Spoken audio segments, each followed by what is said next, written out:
ونستغفره. أشهد أن لا إله إلا الله وحده لا شريك له وأشهد أن محمدا اللهم صل على محمد وعلى آله وأصحابه أيها المؤمنون أوصيكم بتقوى الله فقد فاز.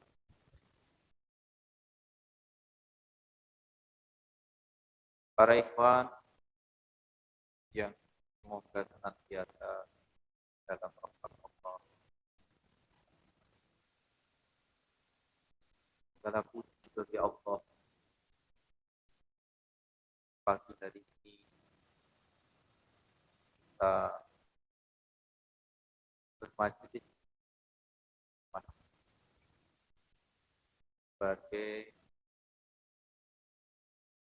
langkah awal taklim ta'alum perdana alum niabah yang telah lebih 2 tahun terpending atau tertunda pelaksanaannya karena kondisi darurat di negeri yang salah satunya alhamdulillah merupakan sebuah karunia Allah patut dan harus kita bisa kembali bermajlis ilmu. Kita bisa kembali bermajlis. Para ikhwan yang dimuliakan Allah Subhanahu wa Ta'ala. Sebelum kita masuk ke dalam kajian kita, ada beberapa hal yang perlu kami sampaikan. Yang pertama, tentang sedikit perubahan di taklim. Para ikhwan mungkin ada sebagian yang agak kaget. Ini kok sebenarnya taklimnya biasanya jam 10 baru mulai. Ini kok jam 8 sudah mulai. Rasanya lebih berat apa lebih nyaman jam 8 mulai? Gimana?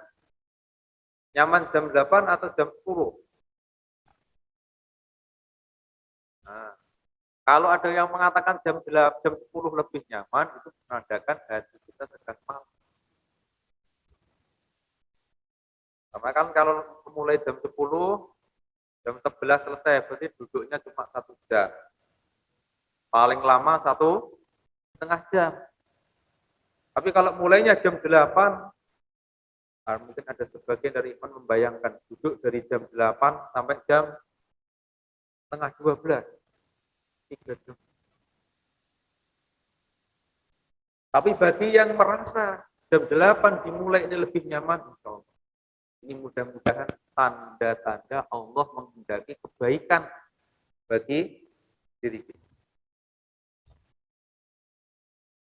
Itu yang pertama. Jadi sedikit perubahan pada jadwal taklim.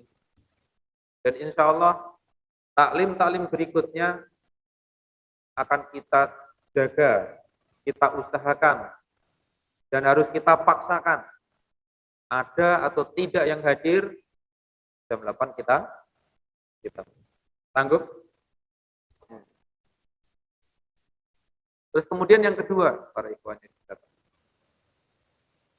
talim niabah kita mulai tahun 2022 ini akan kita bagi jadi 2 sesi atau 3 sesi. Sesi pertama adalah kajian kitab atau kajian yang berlatar belakang kitab-kitab yang dikarang oleh para ulama. Sesi kedua adalah diskusi atau tanya jawab. Sehingga silahkan para ikhwan kalau nanti upayakan manfaatkan majelis ini untuk menanyakan hal-hal yang terkait eh, ilmu yang dibahas, ataupun kalau memang terpaksa harus bertanya hal yang lain pun diperkenankan. Karena sesi tanya jawab kita cukup panjang, cukup panjang. Alokasinya sepertiga waktu sendiri untuk tanya jawab. Sehingga silahkan dan ditulis, ya, dengan pertanyaan lisan, tapi pertanyaan apa? Tertulis, supaya lebih banyak yang bisa dibahas. Nah, kemudian yang ketiga adalah santunan ilmu dari utusan wilayah Jawa Tengah Selatan.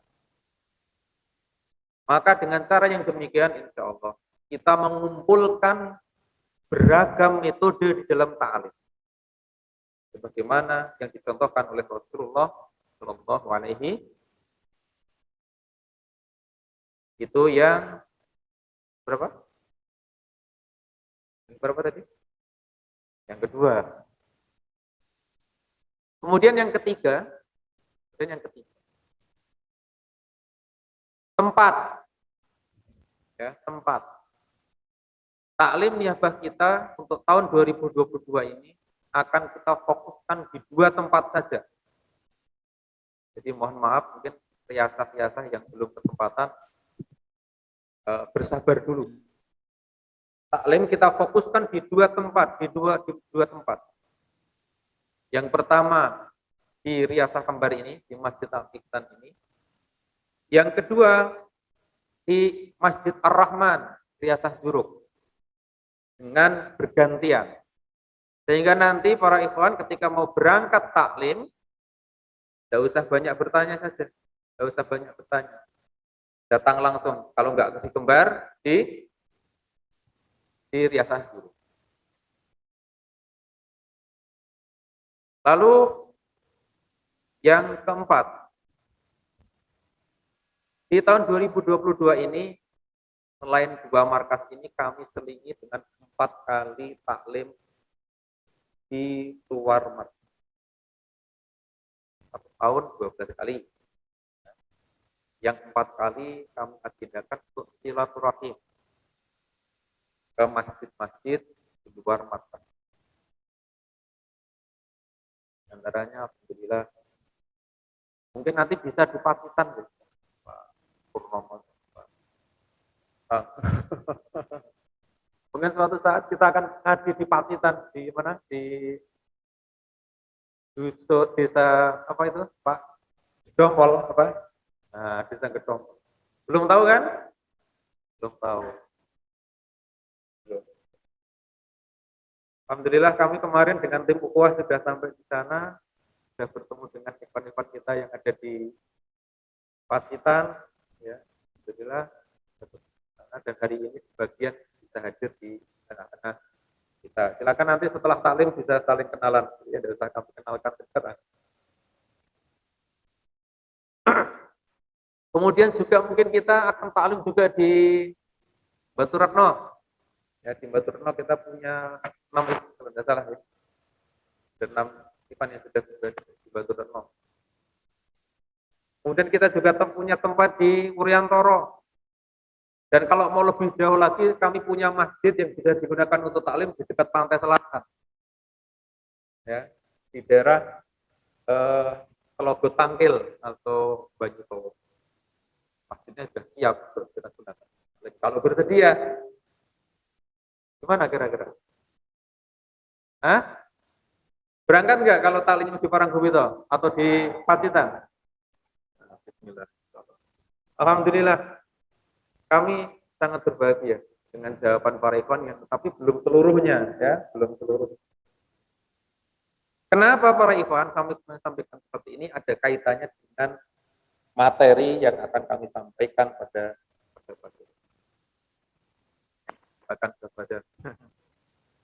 baik. Itu makalah yang para ikhwan pegang itu adalah fotokopian dari salah satu terjemah kitab Riyadhus Shalihin. Ya. Kami tidak membuat tidak nyusun sendiri, itu yang para ikhwan pegang itu adalah fotokopi dari salah satu terjemah kitab Riyadhus Shalihin. Bab ilmu. Ya, bab ilmu. Di situ ada 17 hadis. Ya, di situ ada 17 hadis yang terkait dengan ilmu dan 3 ayat, berarti 4 ayat yang terkait dengan ilmu. Maka para ikhwan sekarang silahkan dipersiapkan mushafnya, ditandai 4 ayat yang disebutkan di situ. Ya.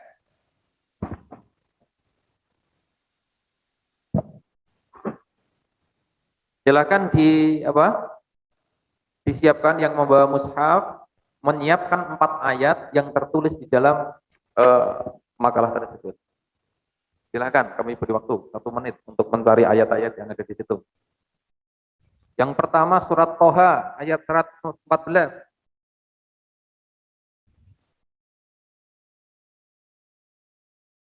Surat Toha itu surat ke-20 ayat 114. Yang kedua surat Az-Zumar ayat yang ke-9. Kemudian surah Al-Mujadilah ayat yang ke-11 dan surah Fatir ayat yang ke-28.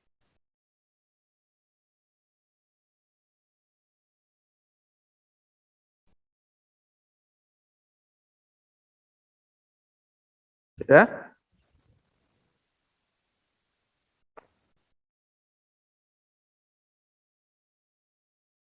Baik, kami mulai. Bismillahirrahmanirrahim. Mulia dengan ilmu.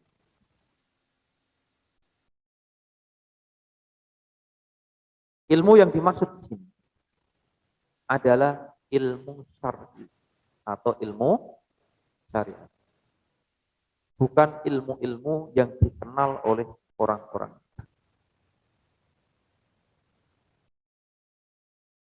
yakni ilmu yang bersumber dari Al-Quran dan dari sunnah Rasulullah Shallallahu Alaihi Wasallam.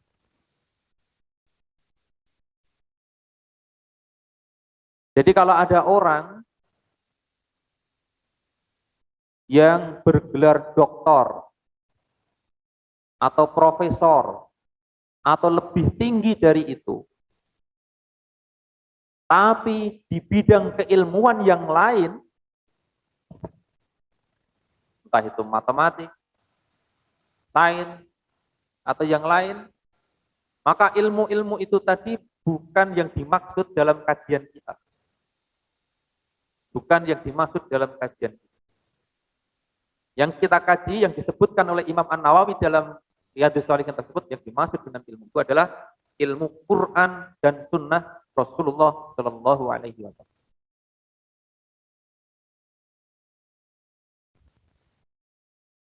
Dan di dalam Al-Quran, dalam surah Toha ayat 114 itu, yang sudah membuka, bisa disimak. Allah Subhanahu wa taala berfirman,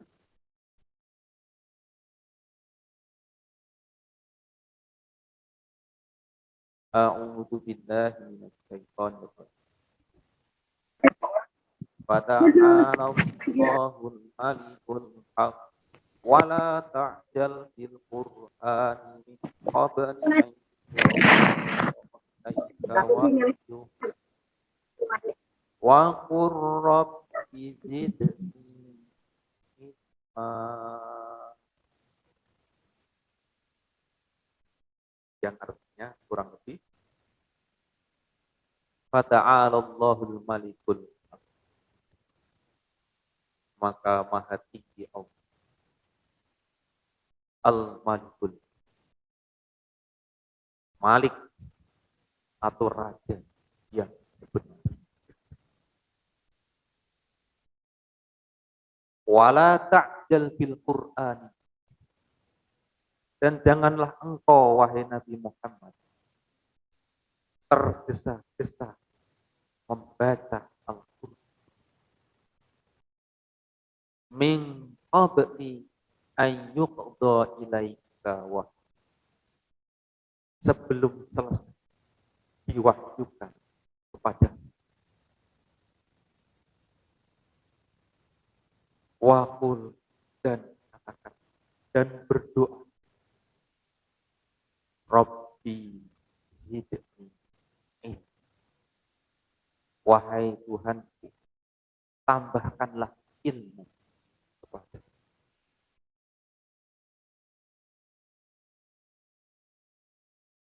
Mari kita coba melihat ayat ini secara utuh. Ya, mari kita coba melihat ayat ini secara utuh. Allah Subhanahu wa taala mengawalinya dengan pujian kepada dirinya sendiri. Menyebutkan bahwasanya dialah Allah yang maha tinggi, yang sebenar-benarnya raja. Lalu Allah Subhanahu wa taala menasihati, mengingatkan Rasulullah Muhammad Shallallahu alaihi wasallam dengan kalimat yang lembut. Wahai Nabi Muhammad, janganlah engkau tergesa-gesa membaca Al-Quran. Allah Subhanahu wa taala mengingatkan Rasulullah, wahai Nabi Muhammad, engkau jangan tergesa-gesa untuk membaca Al-Quran. Tunggu dulu sampai wahyu itu selesai dibacakan, karena saat Rasulullah Shallallahu alaihi wasallam itu begitu bersemangatnya untuk menghafal wahyu yang diturunkan oleh Allah Subhanahu wa taala melalui malaikat Jibril. Sangat bersemangat sekali untuk segera menguasai. Sampai-sampai malaikat Jibril belum selesai mewahyukan, itu sudah tergesa-gesa untuk mengikuti apa yang dikatakan oleh Jibril alaihissalam. Kita kadang-kadang seperti itu Pak Rekman ya. Ini Pak Rekman mungkin ada yang berpikir bisa selesai enggak ya dari satu ayat yang pertama sampai hadis ke-17, kira-kira bisa selesai apa tidak?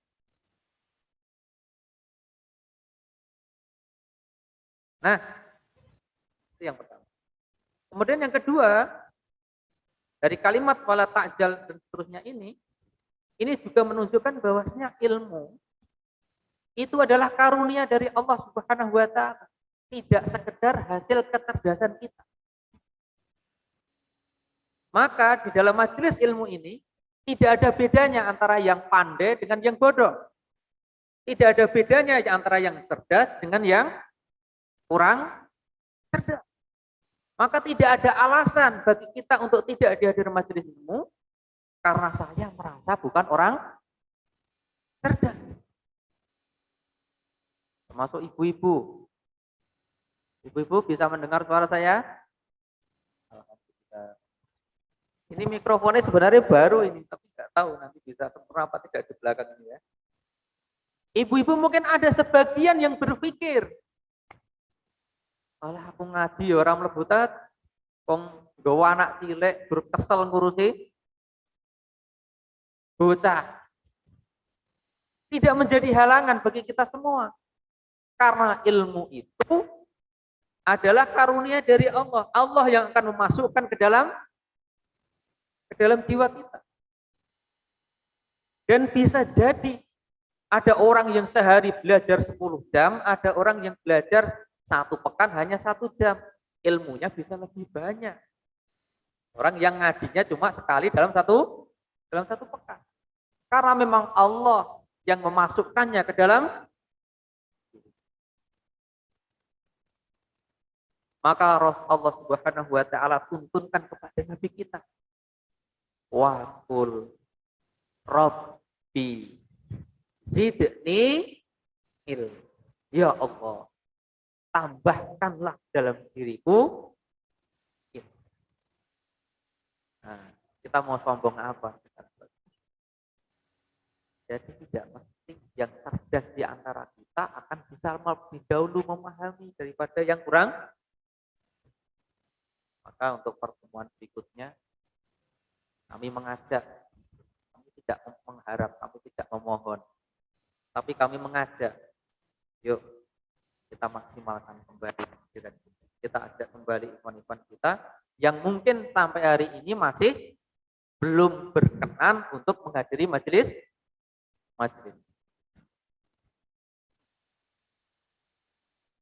Dan dijelaskan di dalam ayat ini, Rasulullah Shallallahu Alaihi Wasallam tidak diperintahkan untuk meminta tambahan kecuali hanya tambahan ilmu. Rasul tidak pernah diperintahkan, ya Allah tambahkanlah rezekiku. Tidak diperintahkan, ya Allah tambahkanlah kedudukanku.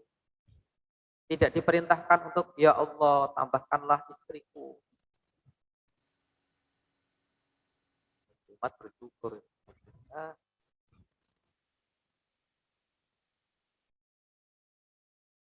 Tapi Rasulullah hanya diperintahkan untuk, ya Allah tambahkanlah ilmuku.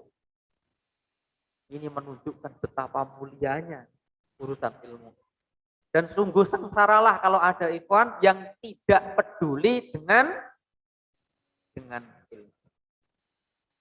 Coba sekarang para ikhwan lihat hadis nomor 1378.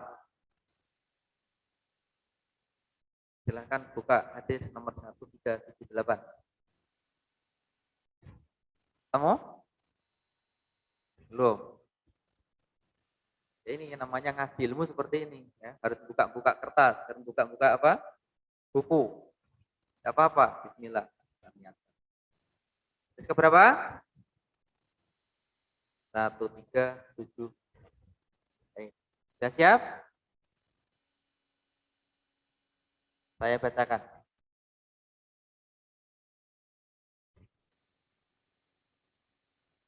An Abi Musa radhiyallahu anhu. Dari Abu Musa, semoga Allah ridha kepadanya. Qala, dia berkata, qala Nabi sallallahu alaihi wasallam. Nabi sallallahu alaihi wasallam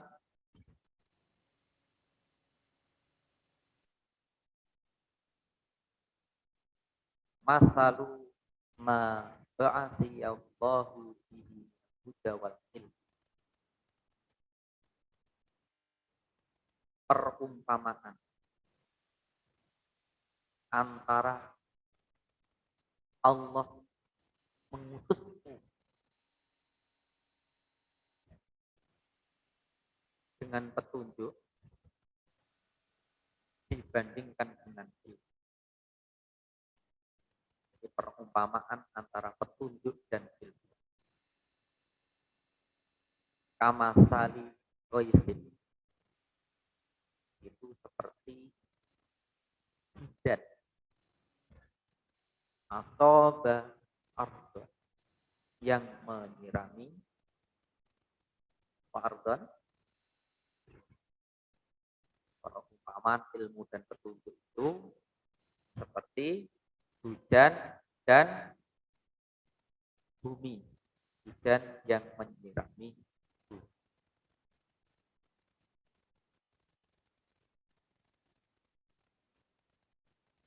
Pakanat ini, maka ada di antara bumi atau tanah itu thaifatun thayyibatun, tanah yang subur, tanah yang baik, seperti tanah Selotolimo. Subur, amin.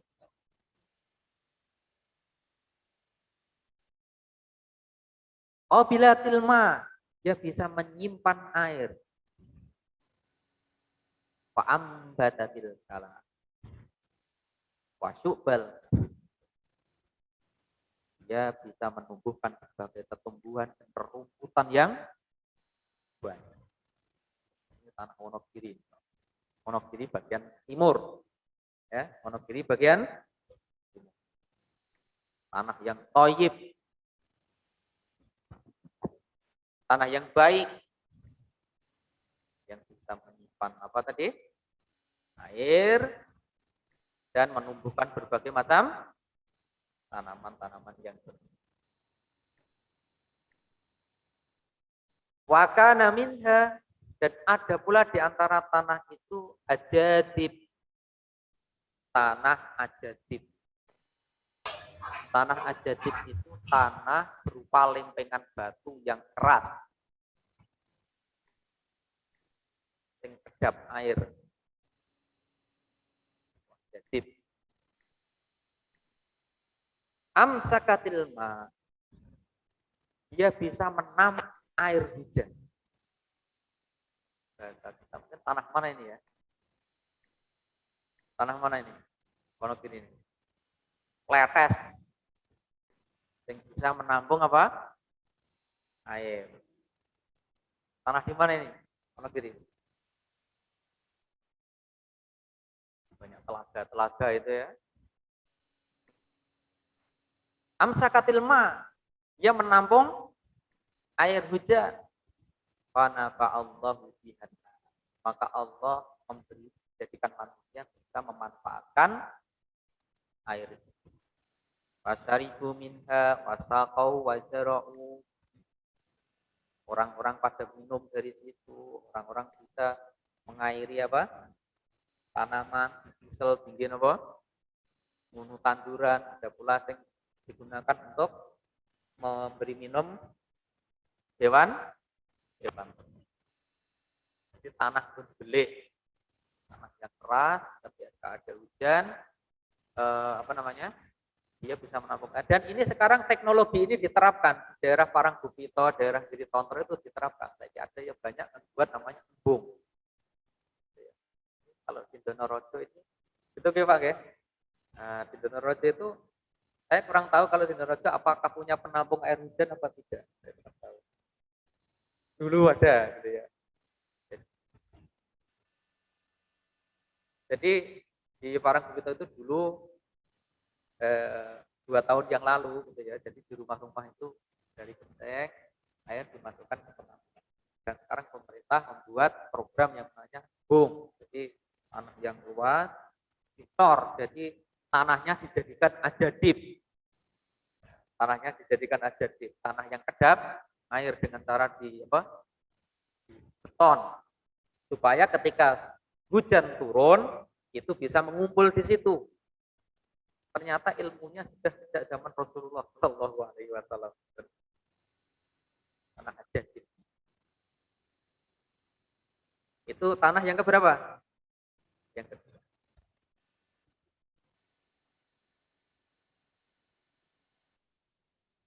Wasoba ta'ifatan minha ukhra. Tapi hujan itu juga menimpa jenis tanah yang lain. Innama hiya qi'an, yaitu menimpa tanah yang disebut tanah qi'an. Apa itu tanah qi'an? Cirinya tanah qi'an itu la tumsiku ma'an, tidak bisa menahan air. Wala tumbitu kalaan, tidak bisa menumbuhkan tanam. Tanah mana ini kira-kira? Tanah Donorojo mungkin ya Pak ya. Jadi air hujan tidak bisa apa? Berhenti. Turun hujan langsung masuk ke dalam, nggak tahu kemana itu, hilang. Dan itulah yang menyebabkan Wonogiri bagian selatan itu keringan itu karena seperti itu. Tanahnya tanah apa? Tanah qi'an. Tanahnya nggak bisa menahan air, isinya cuma batu. Batu yang berlubang-lubang.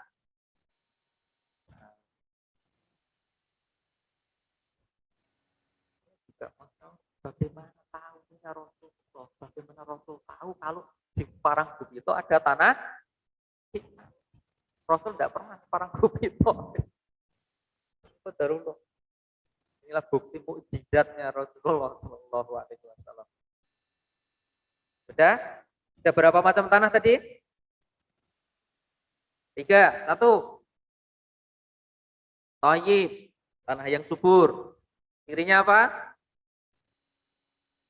Nah, bisa menyimpan air, bisa menumbuhkan tanaman. Yang kedua, tanah ajadib.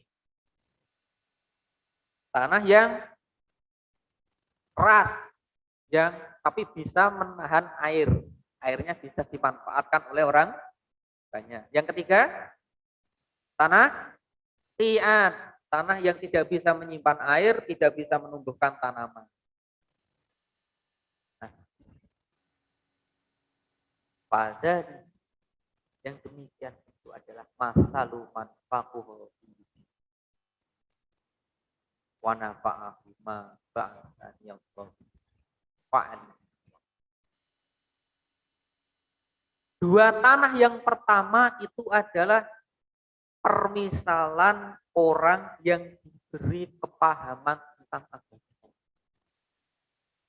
yang dengannya dia bisa memberi manfaat, dia bisa belajar dan jadi kita setidaknya salah satu dari dua tanah, tanah thayyib atau tanah yang thayyib itu permisalan untuk orang yang memang cerdas. Orang yang cerdas. Jadi ketika dia belajar Al-Quran, belajar hadis, dia bisa menyimpulkan hukum, bisa mengajarkan kepada orang lain. Itu artinya dia bisa mendapat ilmu dan juga bisa menumbuhkan atau menyampaikan ilmu itu kepada orang lain. Dan jumlahnya tidak banyak yang seperti ini. Ya, jumlahnya tidak banyak seperti ini. Ada yang pengen jadi tanah thayyib? Ada? Harusnya ada, tapi tidak mesti bisa. Niat ada, tapi belum tentu bisa. Karena memang dia thayyib, memang punya bekal cerdas, punya bekal bisa ngomong. Malam itu kami sempat bincang-bincang dengan para butuh. Ada orang pinter, cerdas, hafal berbagai dalil. Ini nek kon ngomong yang ngarep ora iso.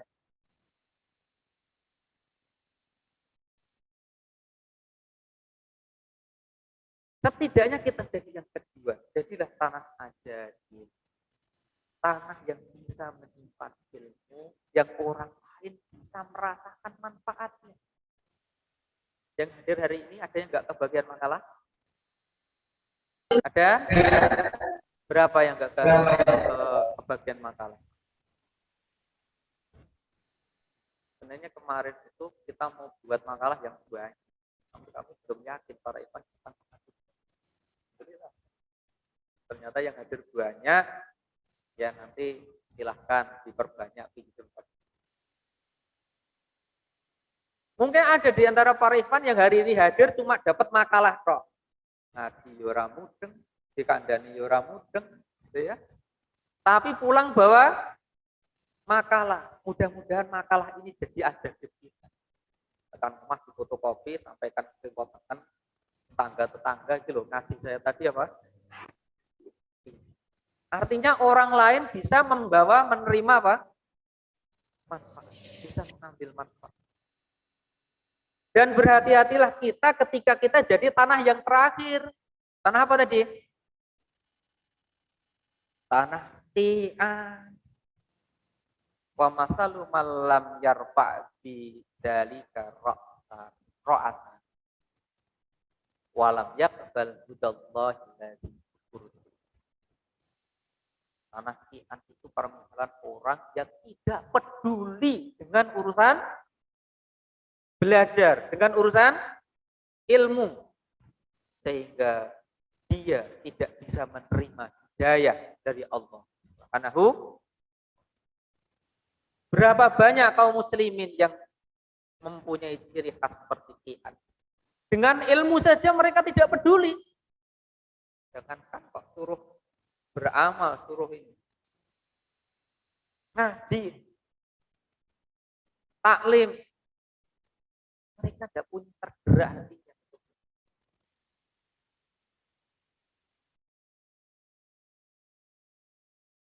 Para ikhwan yang dimuliakan Allah Subhanahu wa taala. Sekarang para ikhwan bisa memposisikan diri. Saya ini tanah thayyib, tanah ajadib, atau tanah ti'an. Kalau masih tanah ti'an, segeralah berubah. Ya, segera berubah. Itu lubang-lubangnya segera ditutup. Supaya kita tidak ditutup hidayahnya oleh Allah Subhanahu. Maka kami biasanya kami sampaikan secara tegas. Apapun keadaannya, taklim tidak boleh libur, tidak boleh berhenti. Mau taklim riasa, ya hujan deras, berangkat. Apalagi asatidnya, dan saya tidak bisa ngisi. Oh, berangkat taklim, yang taklim cuma 2 orang, tetap berangkat, tetap laksanakan. Tidak ada alasan bagi asatid untuk tidak berangkat, meskipun yang ngasih cuma 2 orang. Kalau sampai ada 2 orang berangkat taklim, asatidnya ke orang mangkat, dolim namanya. Ya, dolim pada umatnya. Baik, kita lanjut ayat yang kedua. Surat apa tadi? Toha ayat 14. Yang kedua surat apa? Az-Zumar. Az-Zumar surat berapa Pak Ibu? 30 berapa? 39. Ayat berapa? Ayat 9.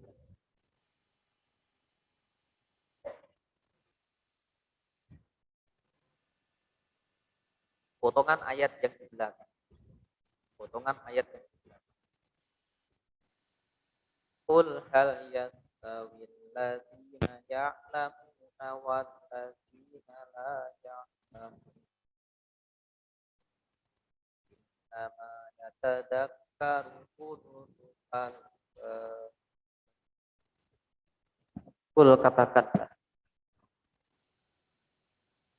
Hal yastawil ladzina ya'lamuna wal ladzina la ya'lamun. Apakah sama? Apakah sama antara orang-orang yang punya ilmu dengan yang tidak? Jawabannya tidak sama. Para ikhwan bisa lihat di hadis ke 1387 dan 1388.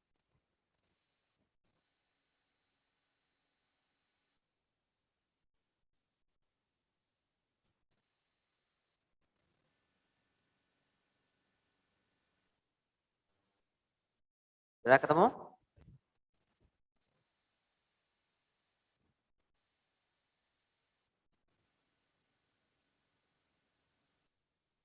An Abi Umamah radhiyallahu anhu. Dari Abu Umamah, semoga Allah meridhai beliau.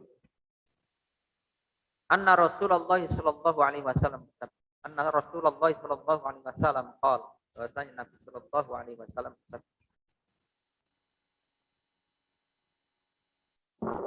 fadlul alim alal abidi kafadli ala adnakum kafadli ala adnakum. Fadlul alim, keutamaan orang yang berilmu, alal abidi, dibandingkan ahli ibadah. Coba lihat mereka. Orang yang berilmu dibandingkan ahli ibadah. Kafadli itu seperti keutamaanku Rasulullah dibanding ala adnakum, dibanding orang yang paling rendah kedudukannya di antara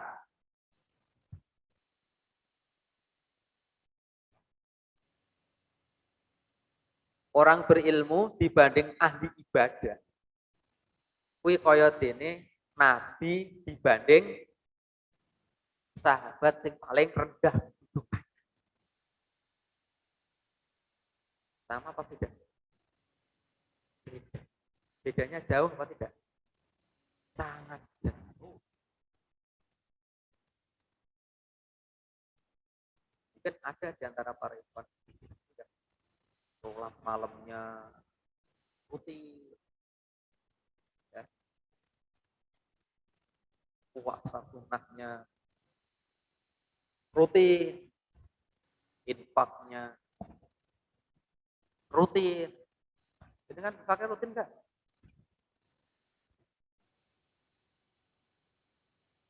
Terus ibadah-ibadah yang lain, banyak ahli ibadah. Sampai ini apa namanya? Catnya sampai berwarna hitam gitu ya. Tapi dia kalah kedudukannya dengan siapa tadi?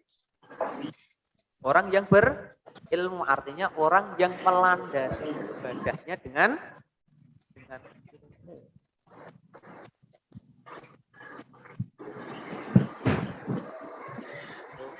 Potongan hadis ke-137 ke-138. Kemudian hadis ke-1388. An Abi Darda radhiyallahu anhu, dari Abu Darda radhiyallahu anhu. Allah dia berkata, sami Rasulullah sallallahu alaihi wasallam yaqul, beliau mengatakan, dengar Rasulullah sallallahu alaihi wasallam bersabda,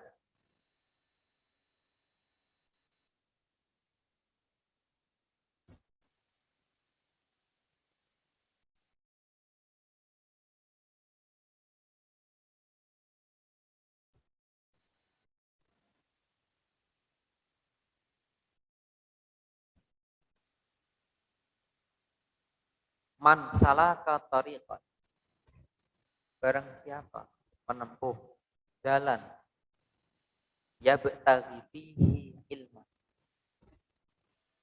di mana tujuannya adalah untuk mencari ilmu, sahhalallahu lahu tariqan, Allah mudahkan baginya jalan menuju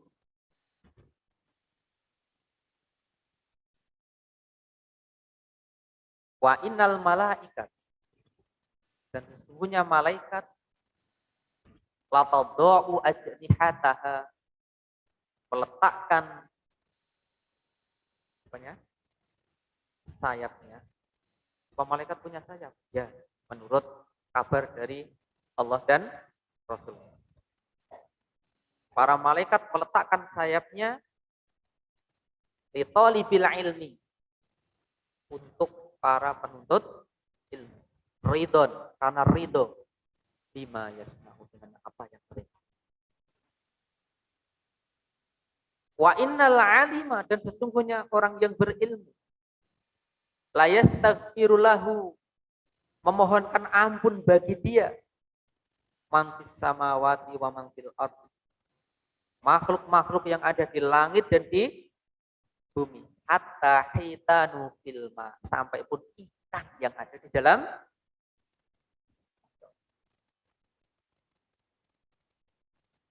seluruh makhluk mendoakan para penuntut. Wa fadlul alimi alal abid, dan perbandingan antara orang yang berilmu dengan ahli ibadah, kafadlil qamar, seperti bulan, cahaya bulan dibanding ala sairil kawakib, cahaya seluruh.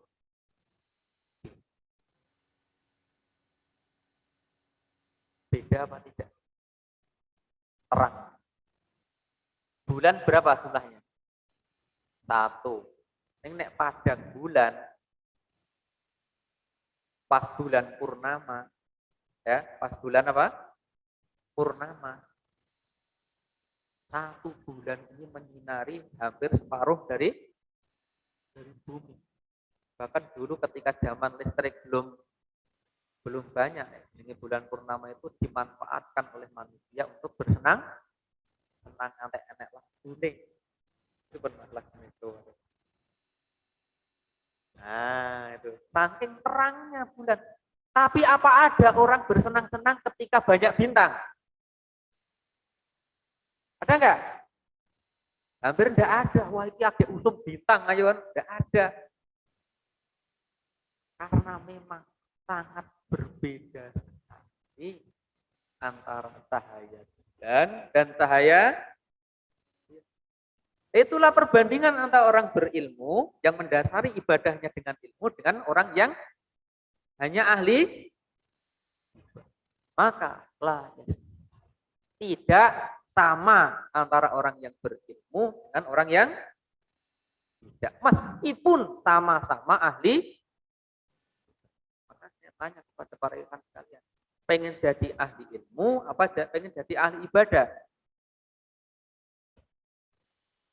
Tanyanya satu kok. Kalau suruh pilih jadi ahli ilmu apa ahli ibadah? Harusnya ahli ilmu, karena seorang yang ahli ilmu dia akan punya banyak kesempatan untuk jadi ahli ibadah. Tapi kalau ahli ibadah belum tentu ibadahnya ini benar, karena dia tidak melandasinya dengan ilmu. Bisa jadi ibadahnya salah. Itulah para ikhwan yang dimuliakan Allah Subhanahu wa taala. Waktu saya tinggal 5 menit, bagaimana? Diteruskan apa saya berhenti? Ada yang capek, kesel? Subhanallah. Testimoni ini bagus, ada yang capek. Baik. Jadi tidak sama Pak Ikhwan ya, antara orang berilmu dengan yang tidak. Maka sekarang kalau kita sudah tahu ini, tentunya kita jadikan mencari ilmu, menghadiri majelis ilmu ini sebagai bagian utama dari misi kita. Jadi kalau taklim niabah cuma 1 bulan sekali, kurang apa enggak? Kalau perlu taklim niabahnya 1 pekan sekali kalau perlu. Kalau perlu ya. Dan ketahuilah para ikhwan, Allah Ta'ala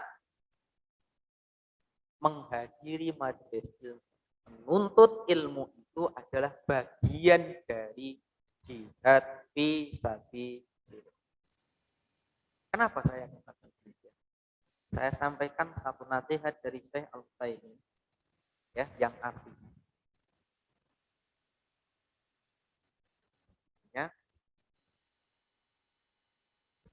menuntut ilmu itu termasuk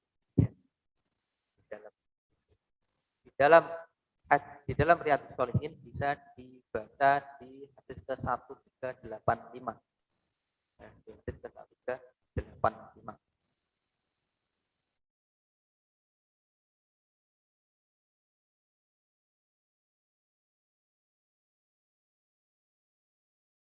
Rasulullah Shallallahu Alaihi Wasallam bersabda, "Man kharaja fi thalabil ilmi." Barang siapa keluar untuk menuntut ilmu, kana fi sabilillah, maka dia seperti berada di jalan Allah, hatta yarji'a, sampai dia kembali. Riwayat At-Tirmizi. Waqala, dan Imam At-Tirmizi mengatakan haditsun hasan. Hadis ini hasan. Hanya saja Syekh Albani mengatakan hadis ini lemah, dhaif. Tetapi benar dalam maknanya. Hadisnya dhaif, cuman maknanya ada benar. Kemudian penjelasan dari Syekh Albani, menuntut ilmu itu termasuk jihad di jalan Allah. Karena agama ini akan tegak dengan 2 perkara.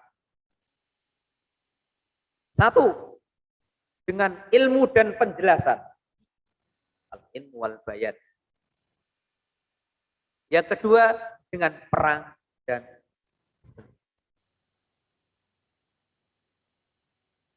kedua hal ini, ilmu dan perang, merupakan suatu keharusan. Agama tidak mungkin tegak tanpa kedua. Tapi hal yang pertama, berarti apa? Ilmu itu lebih dipentingkan daripada yang kedua. Karena Rasulullah Shallallahu Alaihi Wasallam tidaklah memerangi suatu kaum kecuali telah disampaikan dakwah kepada. Jadi saat durungnya perang itu ya dakwah dulu, apalagi sekarang, di mana sekarang itu informasi sangat pesat.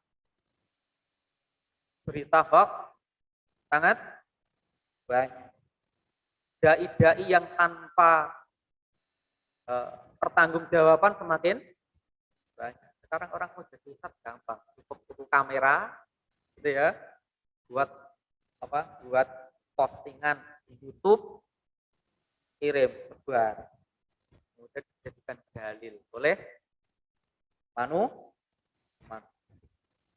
maka kita harus berhati-hati betul-betul. Maka sekarang alhamdulillah kita sudah punya perangkat tolabul ilmi yang jelas, ya. Kita sudah punya perangkat tolabul ilmi yang jelas. Mari kita maksimalkan, kita perjuangkan agar tolabul ilmi kita, majelis taklim kita ini betul-betul menjadi jihad kita di dalam menegakkan Allah Subhanahu wa taala, termasuk di dalam yang menegakkan syariat Allah untuk melaksanakan kehidupan terpimpin dalam al-jam. Kami kira sampai di sini dulu, ya. Kami kembalikan kepada. Assalamualaikum